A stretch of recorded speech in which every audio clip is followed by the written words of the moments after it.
तमाम मुद्दों के बीच में देखिए चेहरा कौन होगा ये भी बड़ा महत्वपूर्ण है, इसीलिए मैंने पूछा कि इस बार क्या प्रियंका गांधी को आगे करेंगी। खैर, ये कांग्रेस पार्टी का स्टैंड है कि कब इस सवाल का जवाब वो क्लियर करेगी, सामने लेकर के आएगी कि प्रियंका गांधी को वो कहीं से चुनावी मैदान में उतार रही है। डॉक्टर अभिषेक राय है, प्रवक्ता है समाजवादी पार्टी के, हमारे साथ जुड़े हुए हैं। अभिषेक जी, अगला सवाल मेरा आपसे, आप कह रहे जातीय जनगणना होनी ही चाहिए, आप मांग कर रहे जोर शोर से, रथ यात्रा लेकर के निकलेंगे, क्या ये मुद्दा तमाम मुद्दों पर भारी पड़ेगा? देखिए, हम बहुत सीधी सी बात है, हम तो कहते हैं कि सबको कहते हैं समान विकास मिलना चाहिए, समान अवसर मिलना चाहिए, हर चीज में मिलना चाहिए। तो जातिगत जनगणना कराने से पीछे क्यों भाग रही है सरकार? भाई, समाज में जिसकी जितनी भागीदारी उसकी उतनी हिस्सेदारी तय कर दीजिए। तो इसमें क्या दिक्कत है? किसी को इससे क्या आपत्ति है? और रही बात, हम समाज को जोड़ने की बात कर रहे हैं, ये विघटन की बात नहीं कर रहे हैं। जो भारतीय जनता पार्टी विघटन की राजनीति करती है कि भाई को भाई से लड़ा दे, तो वो राजनीति हम नहीं करते। दूसरी बात, जो तमाम बड़े मुद्दे हैं, चाहे वो महंगाई का मुद्दा, महंगाई को 2013 में डायन कह के आए थे, वो आज इनकी बुआ बगल बन के बैठी हुई है, उसके बारे में भारतीय जनता पार्टी के नेता, प्रवक्ता, माननीय मुख्यमंत्री जी, माननीय प्रधानमंत्री जी कोई बात नहीं करता।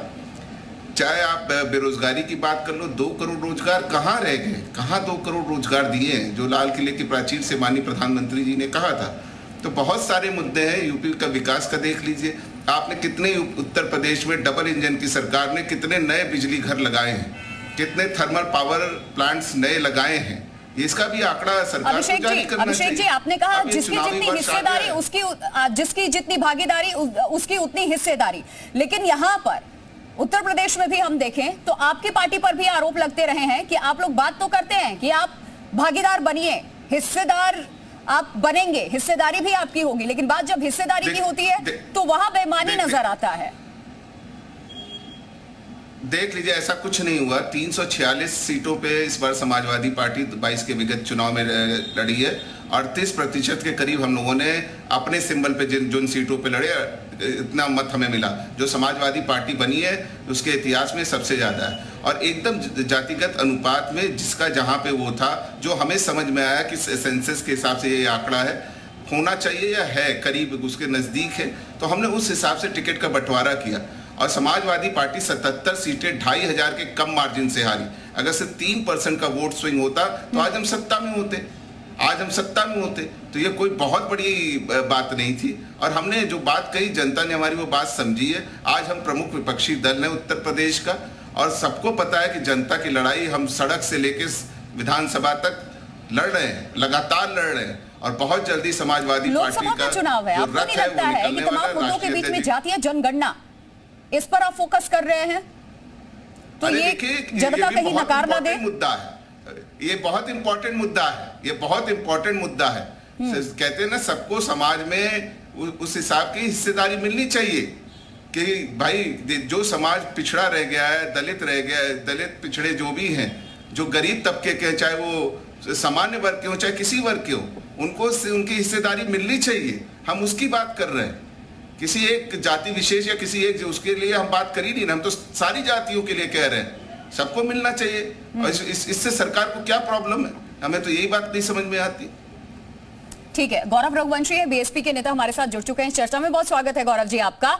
और बीजेपी के प्रवक्ता भी हमारे साथ अब जुड़ चुके हैं इस चर्चा में।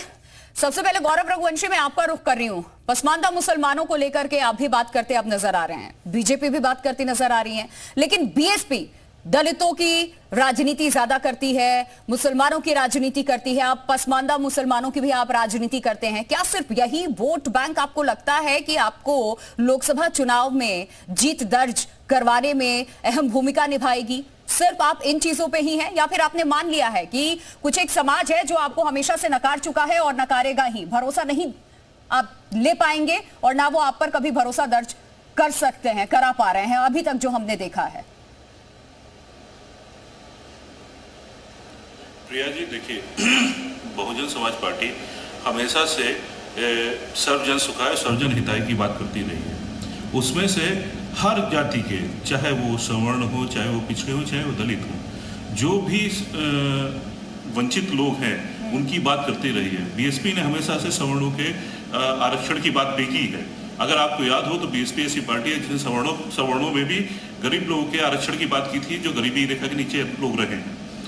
और ये एक कॉन्सेप्ट बना दिया है कि बहुजन समाज पार्टी केवल दलितों की पार्टी है। हाँ, बहुजन समाज जो इस देश में सबसे वंचित है, सबसे पिछड़ा है, सबसे शोषित है, उसकी बात मुखरता से रखती है। इसके कारण लोग इस परसेप्शन को बनाने में कामयाब हो गए। रही बात जाति जनगणना की, तो जाति जनगणना तो होनी चाहिए। जाति जनगणना जाति के आधार पर आरक्षण मिलना चाहिए, इसका कारण मुझे समझ में नहीं आता है। जाति के आधार पर आरक्षण एम्प्लॉयमेंट नहीं है। किसी जाति को आरक्षण मिलना एम्प्लॉयमेंट नहीं है प्रिया जी, ये उस जाति का एम्पावरमेंट है।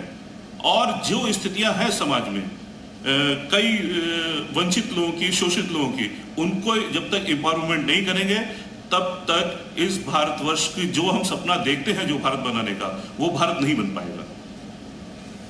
ठीक है, बीजेपी के प्रवक्ता हमारे साथ हैं संजय चौधरी जी। संजय जी, इस वक्त देश भर में अगर किसी बात को लेकर के चर्चा हो रही है तो यूसीसी, यूनिफॉर्म सिविल कोड को लेकर के बात हो रही है। और आपके तमाम बड़े चेहरे जो है बीजेपी के, खुद प्रधानमंत्री तक यूसीसी को लेकर के मुखर होकर के आवाज इस वक्त उठाते नजर आ रहे हैं। क्या ये माने कि 2024 से पहले बीजेपी इस मूड में है कि इसको हम लागू कर देंगे और ये सबसे बड़ा हथियार होगा आपका लोकसभा चुनाव के लिए?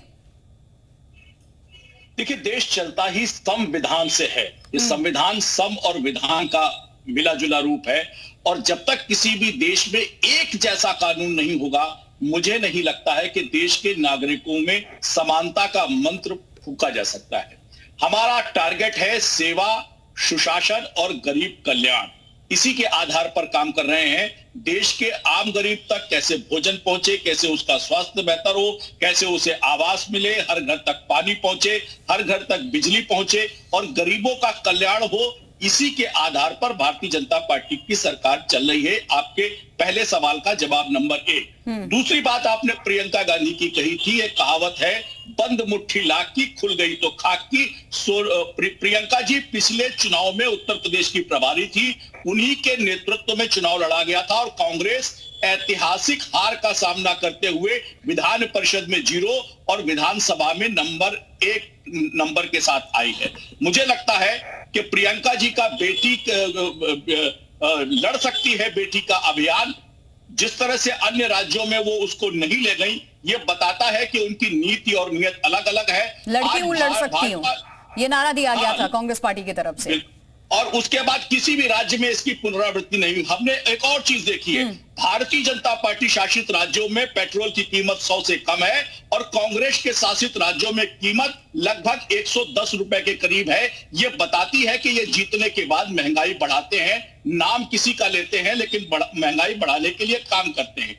तीसरी बात, समाजवादी पार्टी ने जातिगत आरक्षण के लिए उसकी मतगणना की बात की है। ये वही राजनीतिक दल है जो 3 बार उत्तर प्रदेश में मुख्यमंत्री के रूप में काम कर चुके हैं। बसपा भी इनकी सहयोग की बात करती है, ये भी 3 बार मुख्यमंत्री के रूप में काम कर चुके हैं। 7 बार मुख्यमंत्री रहने के बाद ये राजनीतिक दल जब सत्ता में होते हैं तो जातिगत जनगणना की बात नहीं करते। सत्ता जाते ही को जाति याद आती है, लेकिन जब सत्ता में रहते हैं तो इन्हें परिवार। बीजेपी के लिए कितना चैलेंजिंग होगा जातिगत जनगणना की जो मांग की जा रही है, बाकायदा रथ यात्रा लेकर के निकलने वाली है समाजवादी पार्टी, ये कितना चैलेंजिंग बीजेपी के लिए होगा?